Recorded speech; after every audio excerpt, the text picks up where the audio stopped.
Hanno scavalcato le recinzioni di 2 proprietà fino a raggiungere questa villetta Liberty di via Campagnola, Rosà, dove vive Mattia Pontano e dove risiede da qualche tempo anche la madre.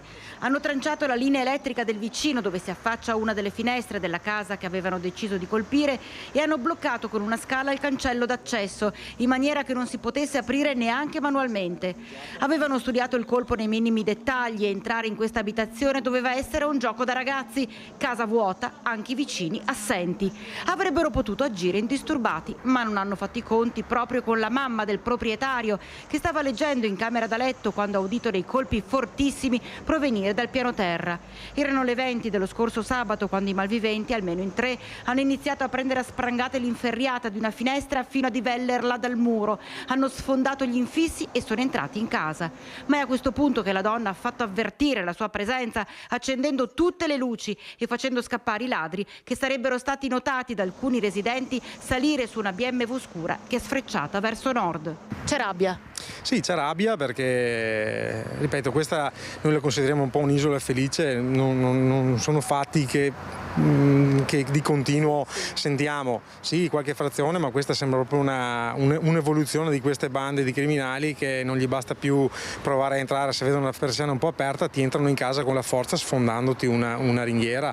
È un peccato e adesso abbiamo fatto denuncia, ovviamente sono intervenuti i carabinieri già sabato sera, abbiamo già fatto denuncia, sicuramente le nostre forze dell'ordine qui in zona sono in gambissima e si saranno attivati ancora di più, ma prima ancora, come facciamo noi con i vicini, bisogna aiutarci, darci una mano se vediamo qualcosa che non va, fare un po' anche noi da guardia, per intenderci, perché quando credi che a te non capiti mai, di fatto è il giorno che ti capita.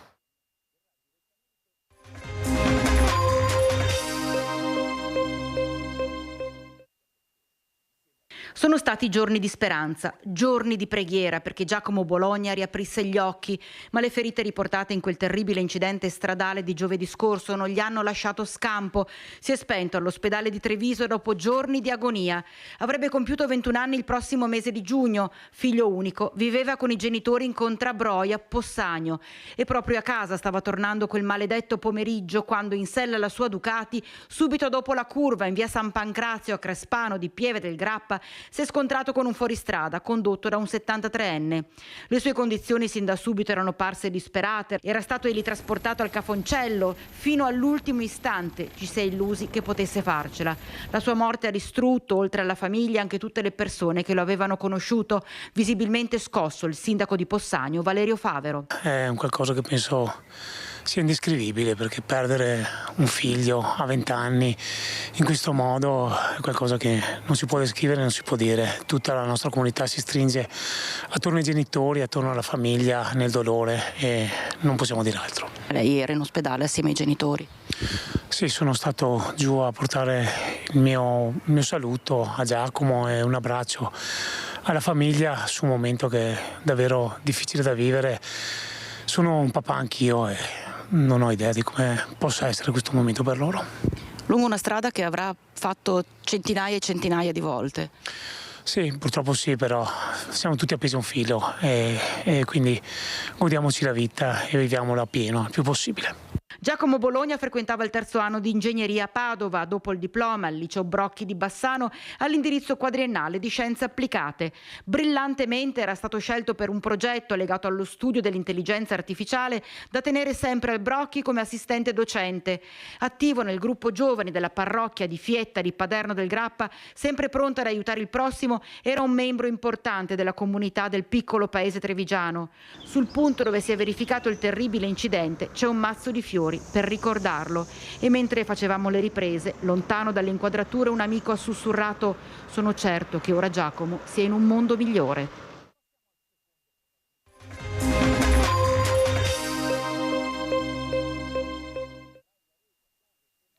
Torniamo sulle strade di Bassano seguendo idealmente, anche fisicamente, il tracciato della fibra ottica. Qui siamo in via Monsignor Onisto, in zona Santissima Trinità. I lavori sono stati eseguiti, c'è una striscia di cemento che mal si lega con il fondo della strada.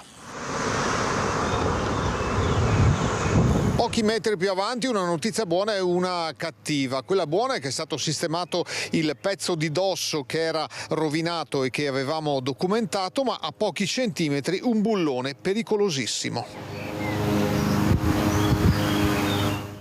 Appena pochi metri più avanti si vede la qualità bassa dei lavori con il tubo corrugato scoperto a livello di strada. Davvero questa fibra ottica una via crucis sulle strade della città. Non va meglio in via del Cristo, dove il lavoro è esattamente al centro di una delle due carreggiate a senso unico, un dissesto che a lungo termine potrà creare problemi alla strada. Di viale 11 febbraio ricorderete la cronaca delle ore in cui ci fu la fuga di gas dovuta alla rottura di un tubo proprio per i lavori della fibra ottica. Basta però svoltare verso via Beata Giovanna, seguire anche qui il percorso con una copertura che stavolta non è stata fatta in cemento ma con del catrame in maniera però molto provvisoria. Il nostro giro finisce in via Volpato a ridosso del Ponte Vecchio, anche qui uno scavo appena effettuato proprio sulla strada, chissà come sarà ripristinata e chissà se il comune di Bassano, come ha fatto il comune di Marostica, chiederà dei ristori da decine di migliaia di euro a chi non finisce bene i lavori.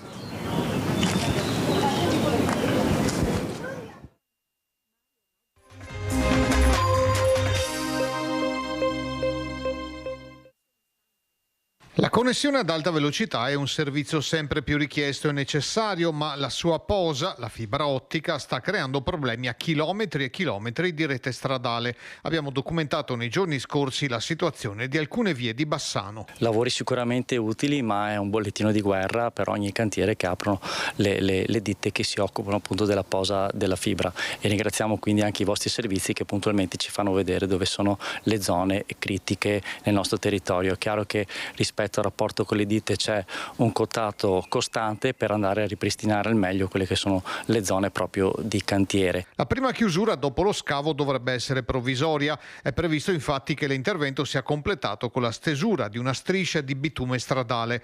Marostica ha già deciso di elevare multe per 100.000 euro contro le ditte che non hanno rispettato in pieno il piano lavori. È sicuramente un'opzione che anche noi potremo valutare, è chiaro che lo faremo quando insomma la seconda fase, quella dei ripristini con l'asfalto, verrà eseguita.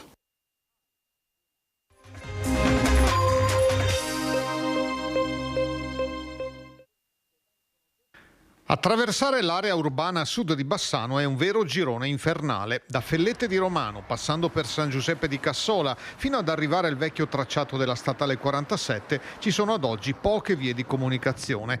Una è lo strettissimo sottopassaggio di via Zarpellona, regolato da semaforo, ma non sempre comodo. In tanti ancora lo utilizzano in attesa che venga completato il cavalcavia dello svincolo di Fellette. La posa della barriera laterale è ancora in corso, ma quello che prevale sono ancora le deviazioni, i cartelli con il divieto di accesso, i tempi lunghi di percorrenza. Stando al portale stradeanas.it, il cantiere per le opere di connessione alla variante di Bassano della statale 47 Valsugana non è ancora arrivato al 46% di completamento. Ad ormai 4 anni dalla consegna all'impresa Italia Opera SPA, la data di conclusione prevista è il 31 dicembre 2025. Serviranno allora altri 8 mesi di pazienza, salvo che almeno lo svincolo venga aperto al traffico. Rimangono però gli altri tappi andando verso ovest. La rotatoria di via Portile è percorribile da tempo, anche se ancora buia di notte, ma di fatto incompleta, essendo chiuso lo sbocco verso via Montepertica. Pure qui i lavori sono interrotti, con il percorso ciclopedonale finito su un lato e appena abbozzato sull'altro. Per arrivare all'incrocio con via Colberetta bisogna fare 1,5 km anziché 400 metri. Qui il rettilineo che attraversa una zona artigianale è già tracciato, ma finisce col cantiere del sottopasso ferroviario sulla linea Bassano-Cittadella. Le betoniere e gli operai sono operativi, ma nulla fa pensare che il taglio del nastro sia vicino. Dall'altra parte c'è Borgo Asiago e poi il confine con Bassano. Ci arriveremo con un'altra puntata.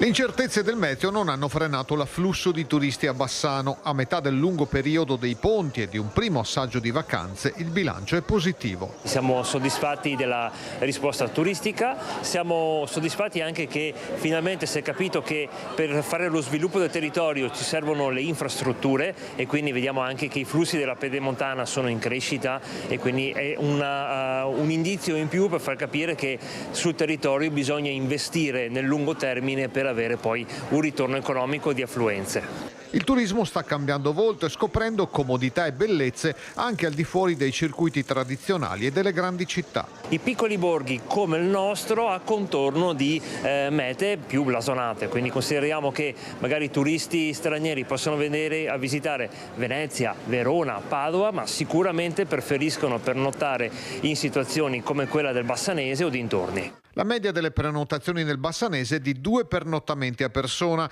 ma tante presenze non significano necessariamente maggiori introiti. L'obiettivo di commercianti e operatori del turismo è fare sempre più rete, valorizzando le tante opportunità presenti, dall'arte alla storia, dallo sport all'enogastronomia. Il territorio offre tantissimo e siamo a disposizione di chiunque voglia venire a visitarlo e conoscerlo.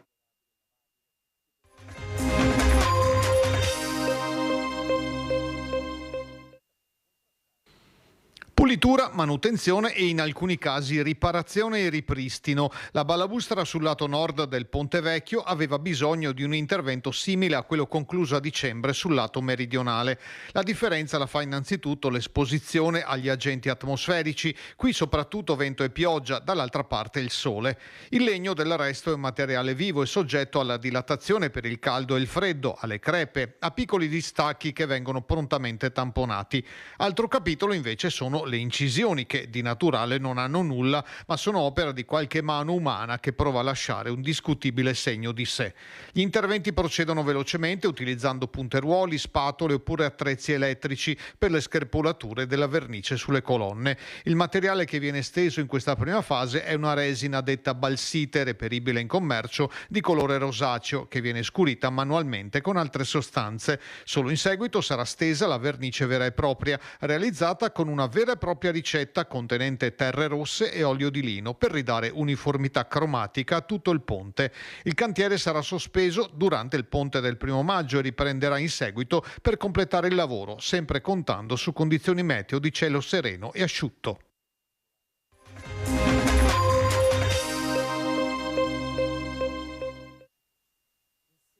Tornano in azione i lupi in altopiano e a Lusiana Conco sono subito dolori. I selvatici, che sono ormai stanziali sulla spalla dell'altopiano dei 7 comuni che volge al Bassanese, si sono scatenati nelle scorse ore, uccidendo una capra e un asino a Rubbio. Non contenti, sono arrivati fino a Santa Caterina, dove hanno aggredito e parzialmente divorato un altro asinello custodito in un prato recintato a poca distanza da un'abitazione. Ai proprietari dei 3 animali non è rimasto che raccogliere i poveri resti per segnalare le predazioni a chi di dovere. Ma a pochi giorni dall'avvio della stagione dell'alpeggio, questo ennesimo raid dei lupi preoccupa non poco addetti ai lavori e residenti, che temono di trovarsi di fronte a un'ondata di predazioni senza precedenti nei prossimi mesi. Solo pochi giorni fa in Trentino, ad esempio, un cagnolino è stato rapito da un lupo nel giardino di casa, sotto gli occhi del proprietario che non ha potuto fare nulla per salvarlo. Nel frattempo, tutte le promesse riguardanti la gestione del lupo da parte delle autorità sono rimaste, appunto, solo promesse, e il territorio inizia ad avere davvero paura.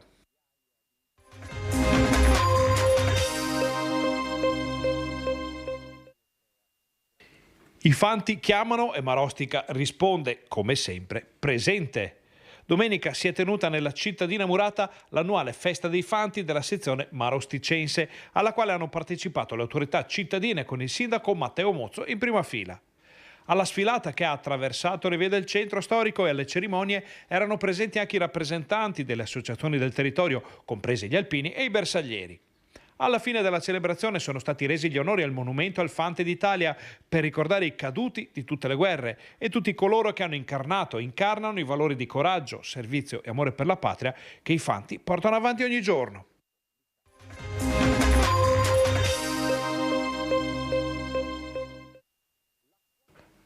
San Zenone degli Ezzelini ha celebrato domenica i 25 anni di gemellaggio con il comune di Maiano, cittadina friulana in provincia di Udine. Una giornata intensa ed emozionante vissuta all'insegna della solidarietà, della memoria e dell'amicizia nel ricordo di un legame nato nel 1976, pochi giorni dopo il devastante terremoto che sconvolse le terre friulane e che portò l'aiuto veneto alle genti coinvolte nel disastro. In occasione dell'anniversario è stato intitolato a San Tommaso di Maiano, fra le località più colpite dal sisma, il parco comunale del centro cittadino, con un cippo realizzato dagli alpini Romeo Feltracco, Pio Torresan e Danilo Mattiello e con la donazione della grande pietra e del materiale per il basamento da parte di aziende locali. Alla cerimonia hanno partecipato anche la sindaca di Maiano, Elisa Giulia De Sabata, visibilmente commossa al momento dell'intitolazione, e altre autorità dei due paesi gemellati. Dopo i discorsi ufficiali e lo scambio di doni, il corteo si è spostato nel centro del paese, guidato simbolicamente dal primo camioncino, ancora perfettamente conservato, che nel 1976 partì da San Zenone per portare aiuto a San Tommaso di Maiano. Il sindaco Fabio Marin ricorda il patrimonio che unisce profondamente le due comunità, dalla solidarietà all'amicizia, come esempio per le generazioni future, perché l'altruismo, l'accoglienza e l'umanità possano rappresentare per sempre una strada da seguire.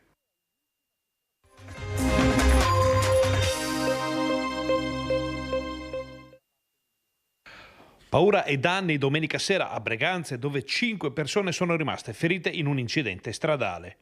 Lo schianto è avvenuto in via Montegoggio, in località Sant'Anna, fra un Alfa Romeo 147 e una Fiat Punto che si sono scontrate frontalmente per cause ancora da definire.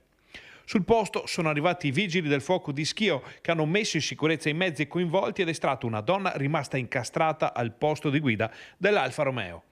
La conducente è stata affidata al personale sanitario del SUEM, stabilizzata e quindi trasferita in ospedale. Sono rimasti feriti anche i 4 giovani di età compresa fra i 16 e i 22 anni che si trovavano nell'appunto. Sono stati portati tutti in pronto soccorso. La ricostruzione della dinamica del sinistro è affidata ai carabinieri che hanno deviato il traffico e gestito la delicata situazione della viabilità.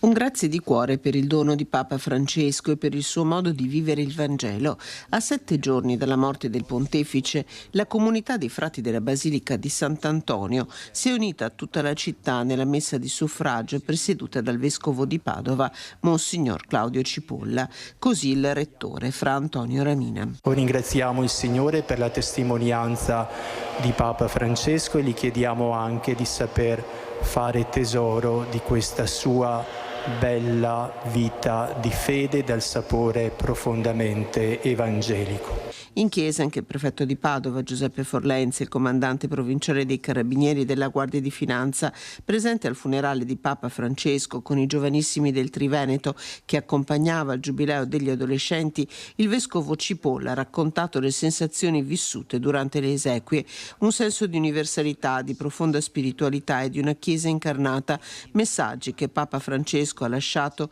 vissuti con fede profonda e grande coraggio. Ha avuto il coraggio di sfidare